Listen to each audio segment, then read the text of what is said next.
What was the greatest act of mass stupidity?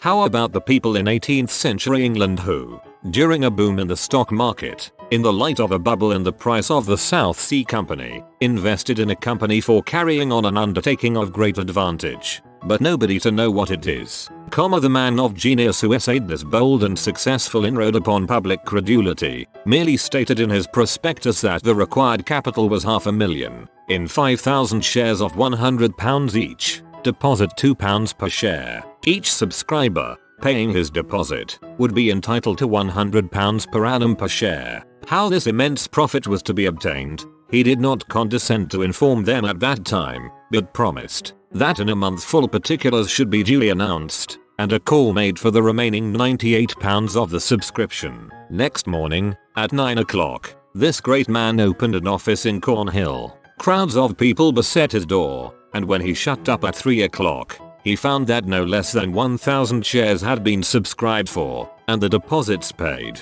He was thus, in 5 hours, the winner of £2,000. He was philosopher enough to be contented with his venture, and set off the same evening for the continent. He was never heard of again. Charles Mackay, Memoirs of Extraordinary Popular Delusions, 1841. I have lived in Atlanta, GA all my life for whatever reason. Just the mention of snow and ice results in convoys of people going the grocery store and pillaging the shelves of bread, eggs, and milk, and then a few days later after our 1 inch of snow, or less, has melted, there is no bread, eggs, or milk left for everyone who treated it like any other time it snowed and just wanted to make breakfast. Once upon a time, somebody spread a rumor across Russia that buckwheat was going to get more expensive. People rushed to the stores to buy buckwheat by sacks, especially old people who remember the Soviet deficits. And what do you know? Buckwheat really did become more expensive after such a huge demand. Self-fulfilling prophecies are fun. During the early days of Chinese communism, there was a mass rally at one of their army's camps. At the time, there was an intense fear of infiltration by outsiders who wanted to sabotage them. One of their chants started, and a portion of the crowd accidentally said, "I'm misremembering it badly, but it is something like this. We validate the conclusions of the 2ND Comintern's view on the path of communism." That was an outdated chant, as they had been a 3RD Comintern which represented the current ideology. A lot of these people were farmers and it was very hard to keep track of the political message, which were always changing. Them messing up the chant was taken as a sign that they were infiltrators, dissidents, and a huge fight broke out in the camp, killing thousands of people. Miami drivers are, stop driving with your hazard lights on in the rain. It rains weekly and people still haven't figured it out. There are highway signs informing them not to do it and they still do it. I don't see this often enough that I'd ever really given it a thought, so I had no idea this was even an issue. Thanks for making me realize it's actually illegal in my state, and most others.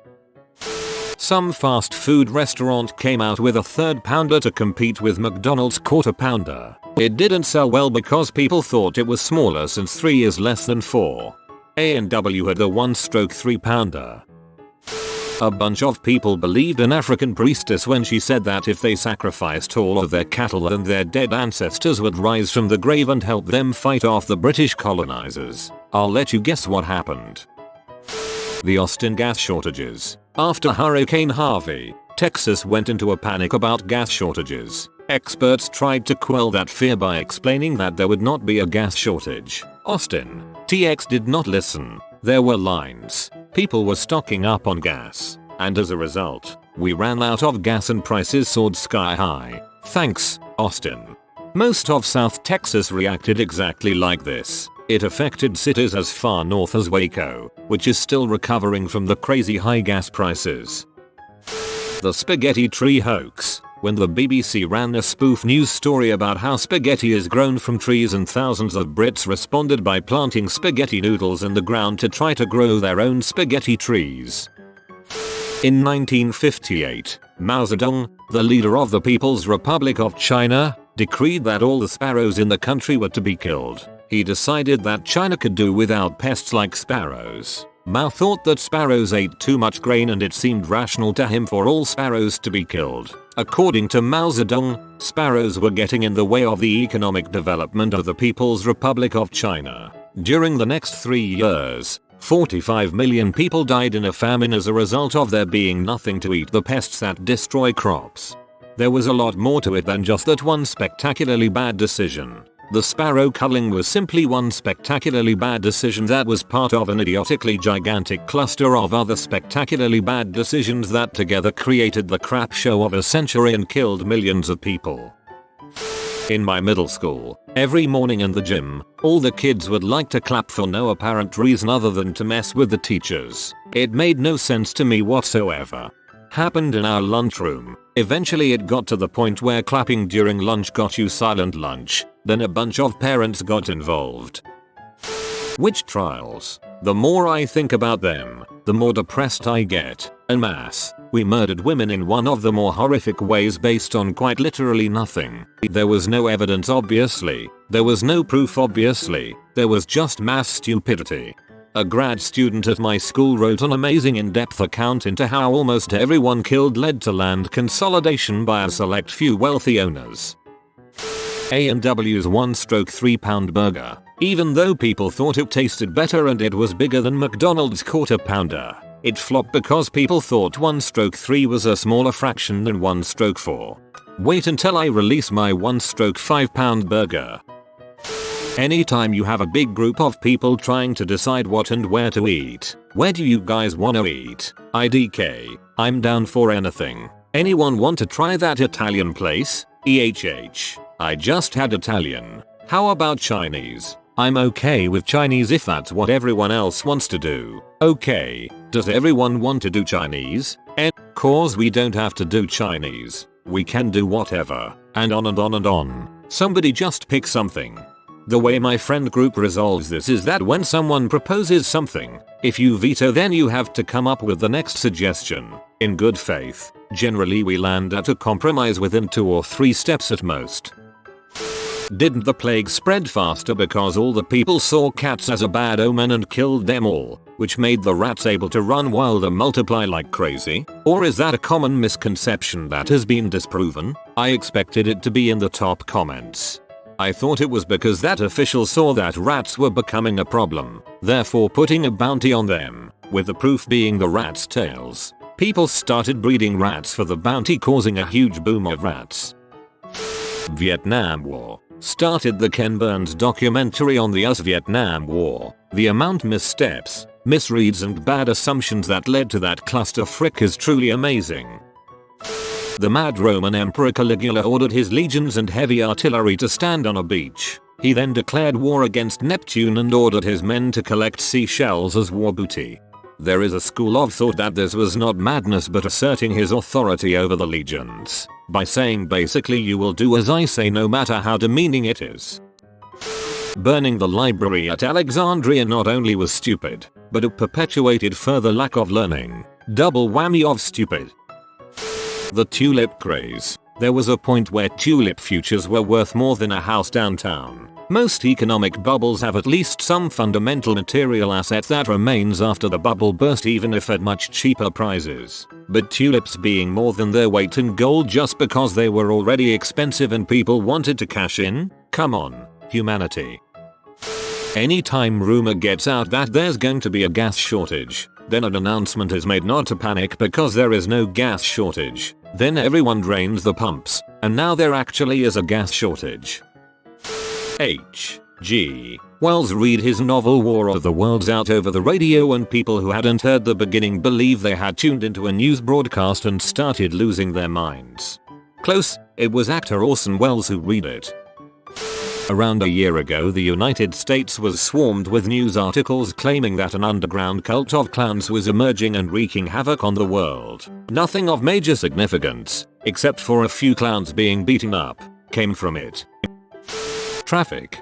Basically all traffic that you encounter is the manifestation of thousands of people being self-centered, short-sighted, and generally stupid. The year 2000 scare. Everyone thought the fricking world was going to end because the year was going to reset from 99 to 00. It never made any sense to me, but I remember all these people stocking up for an apocalypse. 2016. All of it. Not just the election. Not just Brexit, but all of it. We seem to have really gone and sunken to a new low of narcissism and indulgence. I'll go with 1913 to 1914 on this one. People who watch the concerts they go to through their phone. Who cares if you have video? Snap a couple photos. Enjoy the concert with the phone away. They usually professionally film concerts anyway. My so and I recently saw Kings of Leon, and she took 2 or 3 20-second videos of her favorite songs just for the memory. I thought that was pretty reasonable. The Red Scare. McCarthy lied just like Abigail from the Salem witch trials about people being communists, and thousands of lives were ruined because of it. Sorts by controversial. Donald Trump. Donald Trump. Donald Trump. Donald Trump. Donald Trump. Donald Trump. How did I know? I don't know if you can call Mao's Four Pests campaign mass stupidity, but close enough. It was the beginning of the Great Leap Forward. Mao orders the entire country to kill as many rats, mosquitoes, flies, and sparrows as they can, citing them as a public menace. Why sparrows? They eat grain and seeds, which has a negative impact on agriculture. Unfortunately, as pretty much anyone with any knowledge of birds can tell you, sparrows also eat a crap ton of insects, especially locusts. The campaign was a huge success in getting rid of the sparrows, allowing a plague of locusts to sweep over the crops they saved and decimate them. 45 million people died of starvation and the Great Famine. If you are new to the channel, you can subscribe. I publish new videos every day. Until then, check another video.